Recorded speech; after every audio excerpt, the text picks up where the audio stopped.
and I'm so excited for the show today. I don't want to waste any time because we have a lineup of such amazing guests today. First up, I want to welcome Rahsaan Alexander, DJ Fly Guy.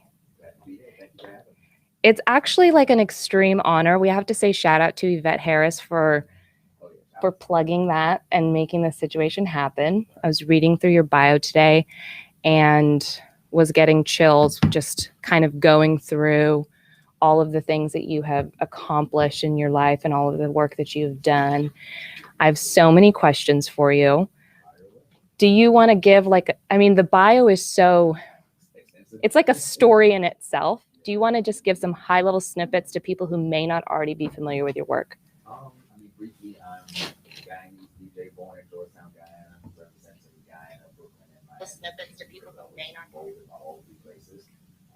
And I've been a professional DJ in the city of Miami for over 10 years, actually going on 13 years now. And I've done everything from the time with dive bars to DJing around the world, in Switzerland, Japan, China, places like that, and everywhere in between. You can actually say hashtag we made it, right? I mean, I use it, but that's like my little mini incremental things. I'm like, I made it. But I feel like you definitely have risen, had a complete journey of so much and still are getting started. Yeah, still rising. It's still a journey. And it's been an interesting one the past 9 months. Mm-hmm. Definitely interesting. Yes. At dark on a lot of days, but now days are a little brighter now, and just trying to continue to push forward and I would ask you, like, how do you stay humble through it all? If you could just, obviously an experience like what you went through in the last 9 months will humble anyone real quick. But prior to that, as you were rising and having all of these amazing experiences, what were some of the things that you did to kind of just stay real, I mean, I credit a lot of that to my family. My family would never let me get a big head. I credit that to the friends that keep me grounded, and just coming from a place of you're never better than anyone else. I never tried to be better than the next person. I just tried to be really, really good at what I'm doing. Mm-hmm. That allows me to stay humble and continue to say, okay, I did this yesterday, I did this 6 months ago, what am I going to do next? It's always about forward progression and what can I outdo that I've done already. Mm-hmm. Absolutely. So I want to ask you a little bit, because we're here today to talk a little bit about your COVID experience and the eviction process that happened, the story and the little snippet movie that's available on tomiamiwithlove.com, which is very powerful. Absolutely. Everyone should go and watch that if you haven't already. Thank you. But where are you now? Did you get evicted? I'm like, do you need to come stay at my house? I was just like, what is real? Where we at? So I went to court in October, and the CDC passed a moratorium that said no one can be evicted until December 31st, after December 31st, because the CDC felt like if you put thousands of people out of their homes, you're just going to spread COVID around to people who now have to stay with other people. And so, but once that moratorium ends, then I have to go back to court again and deal with the eviction or come up with the money that I owe my apartment complex, which I don't have. This is wild. What we're hoping, what I've been praying for is that there is another extension to the moratorium. I haven't heard anything yet, but we got about another 10 days or so, or 9 days to hopefully hear something. And then, once that bridge comes, I'll figure out, what's going to be the next move. Well, I'm glad to hear that, because it was scary to me. And I thought about as well how many other artists must have been going through this experience. And so many. In Miami, a city is built on this culture. And for someone of your notoriety you really put yourself out there in the story, and you could see the pain that you were going through. It's like so many other people must have been feeling so much pain.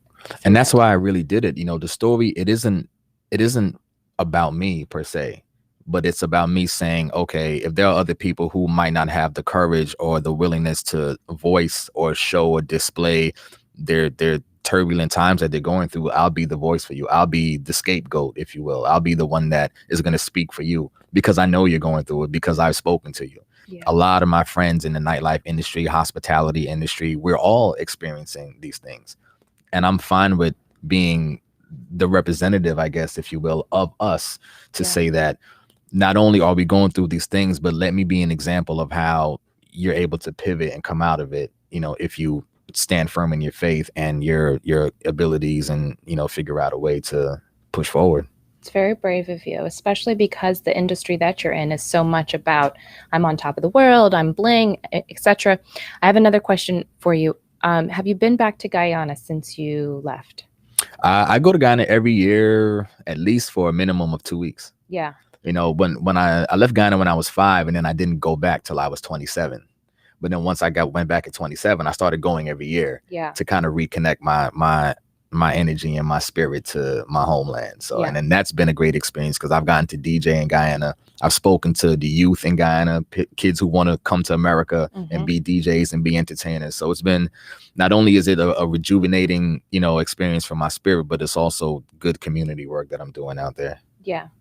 Beautiful country. That was the first place I actually went to outside of the United States. Really? Yeah. And I mean, we could have a whole show just talking about that. I want to talk a little bit about mental health in Black communities and what actions you felt like you have equipped yourself with to tackle these types of challenges as they come along. Mental health, you know, I'm a very big advocate for it. It's a very important issue for me because of the stigma that they've tried to brand it about and say that, you know, as Black men, as Black culture, you know, just thicken your skin, tough, you know, walk it off, basically shake it off. And it you know, I think that mentality has put a lot of us in a position where we feel like we can't express when we need help or need somebody to talk to. And I definitely I'm making it a point to say that, no, we don't have to think like that anymore. It's okay to say that you need help. It's okay to have to talk to a therapist or somebody. And I had to get to a point where I was comfortable doing that before I could tell other people that they should do it. Not to be on a soapbox or anything, but I had to find the courage in myself to go talk to someone. And then once I did that, I said, you know what, I think me expressing this and showing people that it's okay could be a benefit. I even, during quarantine, I even had one of my therapy sessions on Instagram Live. And my therapist said, prior to going live, he said, are you sure you want to do this? I said, absolutely, because I want people to know that even someone like me that you might think is on top of the world has issues, and I'm willing to talk about it in public, if you will, virtually, but in public. So important, especially just given everything that's happened to us outside of pandemic with Black Lives Matter and everything. Just really quickly, because we have to continue on the show today. How can people support your work? Where can they find the book that you've worked on? Any high level points with the book? Yeah, To Miami with Love, my photography book, basically documenting Miami's pandemic quarantine life. To MiamiWithLove.com.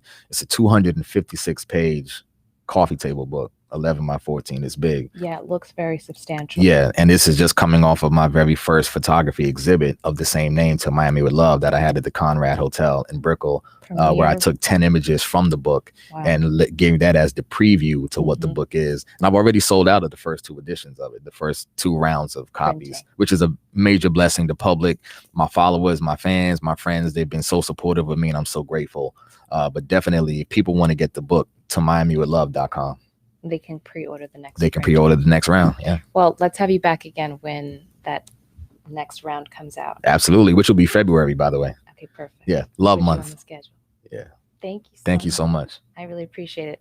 Okay, we are going to go to our next guest.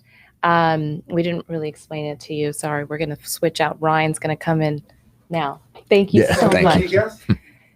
Yep, we've got a lot of guests today. There's so much going on. So here comes Ryan, my deep friend and educator in the community, back down here in Miami for a few days. I'm so glad we got to get you on the show. So tell me a little bit about how you're doing, because I haven't seen you. I've seen you on Zoom. Let me just we've been on Zoom. A lot. Give people a little brief intro on your bio so that they can get some high level stuff. Well, hi, name's Ryan Hall, And I am a digital marketer and founder of my own marketing and education company based on here in Miami.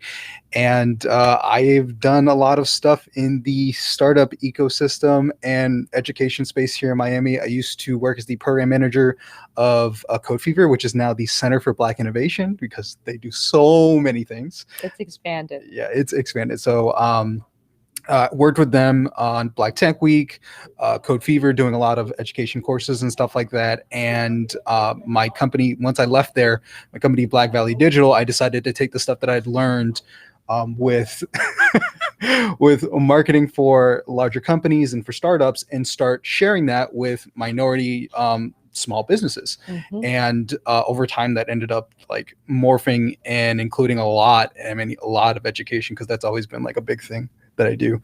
And we actually started a project earlier this year in like August with the Broward County Libraries and General Assembly, where we were essentially doing it was a huge project called Built in Broward, where we were essentially teaching people how to transition into the tech space by getting basic tech skills and starting to become freelancers. Yeah. Yeah. Super important work. I love the education component. And I want to talk a little bit about how we met and take a few minutes to just acknowledge How did we meet? It's been I so know long. how we met. You probably don't, because I met you at the check-in at Tribe at one of my very first visits. Really? Yes. Tribe is a co-working space in Overtown, for those of you guys who don't know. And I just want to thank you for being open and friendly and easily accessible. I don't know if you know that you are these things, but it makes a huge difference when you're going into a space, especially where you're like solo, alone, and you're going to like a tech thing or networking thing, you don't know anyone. And to have just like a friendly face at the door. And then every single time that I saw you after that, again, even if you didn't remember who I was, it was just like, hi, I'm a friendly person. I'm in tech. You can talk to me. I'm accessible. So thank you for that. And You're welcome. It's just been an honor to kind of serve alongside you in our community, especially now we're on 1 Million Cups together, doing good things there. Yeah. So what does economic mobility in communities of color look like? I mean, that's what your work is about. Economic mobility in communities of color. What does that look like? What is that? So what is economic mobility and what does it look like? Well, a great example is probably, I want to say, I had a few examples of people in my like freelance boot camp who are like perfect examples, people who either get displaced or have their jobs reduced or whatever happens. So their normal method of getting income isn't necessarily there anymore. And what happens when you have really marketable skills, especially tech skills, you have the mobility to move to any other location or any other job that you want. And you have the ability to increase your income if you wanted. So perfect example would be Lenora Porter. Do you know Lenora Porter? No. Lenora Porter is a great example. So Lenora, she is like probably one of my favorite people in tech. She's absolutely awesome. If you have the chance, check her out on Instagram, Lenora Porter. Give her a little plug. Okay. She originally was a teacher. She didn't enjoy her job and she wanted to make a transition in her career. So one of her first plugins into the community was coming to Black Tech Week and the Women's Innovation Brunch. Actually, no, I think it was that and another event that we did that was called Grits and Glitter. It was a really awesome. That sounds fun. It was a fun brunch and the food was delicious. So she came to the event. She got connected to the community and decided that she wanted to make the switch into tech. So she ended up through the connections that she made at the event, she ended up going to one of the coding boot camps that was here in Miami, and she got basic skills, went through the entire thing and started working at different startups. If I'm not mistaken, I believe she started working at Live Ninja and then moved to another company. And I believe right now she's working on a project with Heroku at Salesforce. And she is getting paid way more than she did back when she was a teacher. Yeah. And she has the ability where with the skills that she's acquired, because she's continued her education after that, she's become a pillar in the community, showing other women how to actually transition and go into tech. And she also has the ability to move to other places, because I believe she moved out to the West Coast. So when you have these skills, you can basically go anywhere that you want and make the amount of money that you want. And I think that's why it's really important to teach and push people into the space of tech and getting tech related skills, because you could make a ton of money doing it. Yeah. Yeah. So Miami is coming along. What do you think about the Miami tech scene? There's been a little bit of a flurry on Twitter going on. Any comments? I'm really excited about what's going to be happening in 2021 and the years beyond for the Miami tech scene, because of how much money is coming into the space and how many people are relocating from places like New York, San Francisco, Seattle to here at Miami, because everybody's remote. Yep. Yeah. Well, where can people get in touch with you? I mean, I have so many more questions, but Yeah, we got to hurry up I with had a time. little scheduling snafu today. And I'm Yeah, really sorry, it's fine. Ryan. It's fine. If anybody wants to connect with me, you can connect with me at Ryan Hall TV on Instagram, or go to our website, builtinbroward.com, and sign up for our newsletter. Yeah, and this is so that you can get education and tools to better equip yourself to become an extra income source and get tech-enabled skills, all of these Exactly. things that you kind of need for the future. Mm-hmm. So we're going to have you back, of course. Of course. We didn't even talk about Meta. Yeah. Well, Meta is built in Broward. We just had Okay, to like rejig the name and stuff. I love the acronym. It's very good. Yeah. Thank you, Ryan. All right. No problem. I appreciate you. Okay. I mean, this is like flashback to my birthday episode. We have so many amazing guests today. It's just too much good stuff in one episode. Honestly, we need 3 separate shows. And save the best for last. Lixon to the show. I'm super excited to have you again. Thank you, Yvette, like all-star guest. And hopefully she doesn't cut me off from doing this scheduling. What song stuff. is that? Save the best for last. I don't know. I'm bad at that. All right. So how are you? Welcome to the show. Oh, we're live now? Yes, we are live. I didn't get nobody to count me. Okay. I'm sorry. I apologize. I'm so used to somebody be like, are you ready? 1, 2, 3. Okay, I apologize. Don't apologize. This is a casual, fun show. Okay, then. And Yes. thank you for bringing your interns down so that they could see a little bit about what we do and everything like that. Yes. Why don't you introduce yourself to the viewers?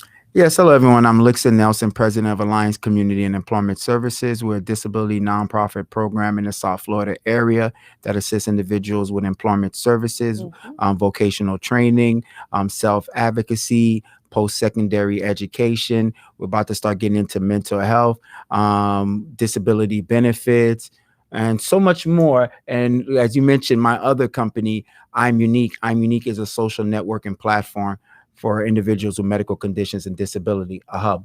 I love that idea of that, and I want to check that out. I want to get on that. I want to be on that. Tell me a little bit about what people that the people that you work with during the pandemic. What has that experience looked like for them?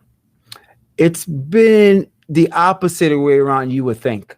People with disabilities have been so excluded sometimes when it comes to employment. Now the general population is starting to feel what a person with disabilities feel like, getting that $700 check, having to do ends meet, having just go a whole week without a job and being creative and staying motivated. So right now people with disabilities are like, hey, now y'all know what we're going through. So that's really more of what it is, because the financial stress has always been there for people with disabilities when it comes to opportunity. You know, I heard something interesting the other day. I was on a call. It was about the word disability, and this woman who, you know, she's under that category.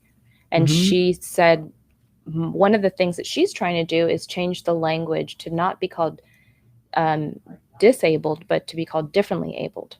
Well, there's several phrases. For me, I call it I'm unique. I believe everybody comes in the word unique. Our motto is, even though you may share the same medical condition or disability, you're still uniquely created in your own self. That's from genetics, and that's from science, and that's from math. No two twins are the same people. So that's how me and my co-founder, Dr. Mike R. Bittman, came up with the name. You know, he came up with the phonetic spelling, and I came up with the vision and logo. And with his tech background, Dr. Mike R. Bittman and I created I'mUnique.com.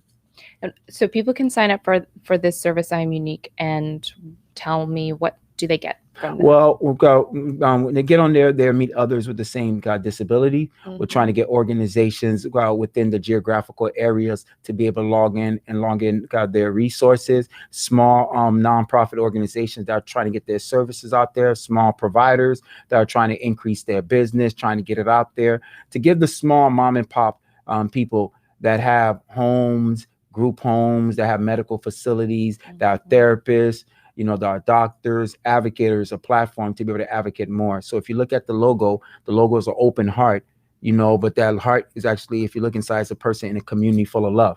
So regardless the medical condition or disability, I'mUnique.com cares.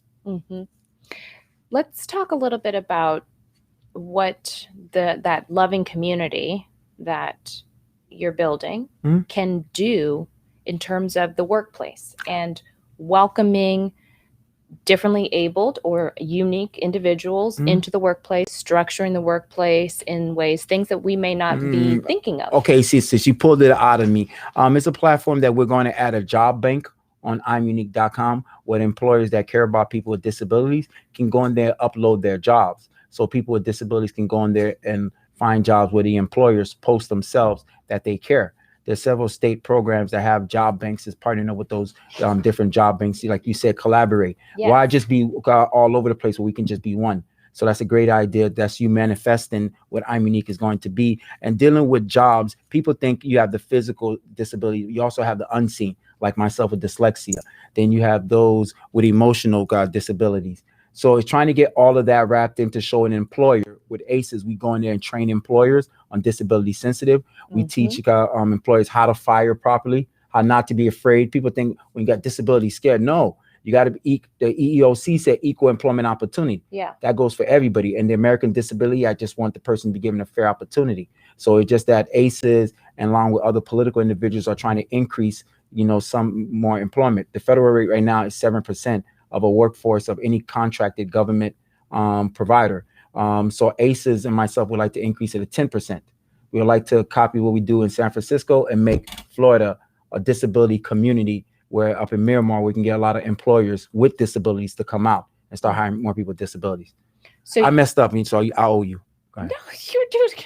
You're doing great. I'm having such a fun time chatting with you. I'm glad we're ending the show on this note. Okay. So ACEs goes into places of business and provides them with training to then better work with the differently abled or unique population. Yes, and ACE is also teaching people with disabilities how to start their own jobs. That's a passion of mine. This summer, we taught kids with entrepreneurship, kids with disabilities how to create their own jobs. So do follow us. Right now, we have a summer camp and we have a winter camp. I'm getting cut down. Winter. And we got our charity we're doing in Haiti for people with disabilities. Okay. I'll give you the information. All right. And where can people find information about it online? Well, if you want to go to ACES, you can go to acesmiami.org. You can email administration at aces.org. If you want to find out about I'mUnique, it's I as in igloo, M as in Mary, U as in umbrella,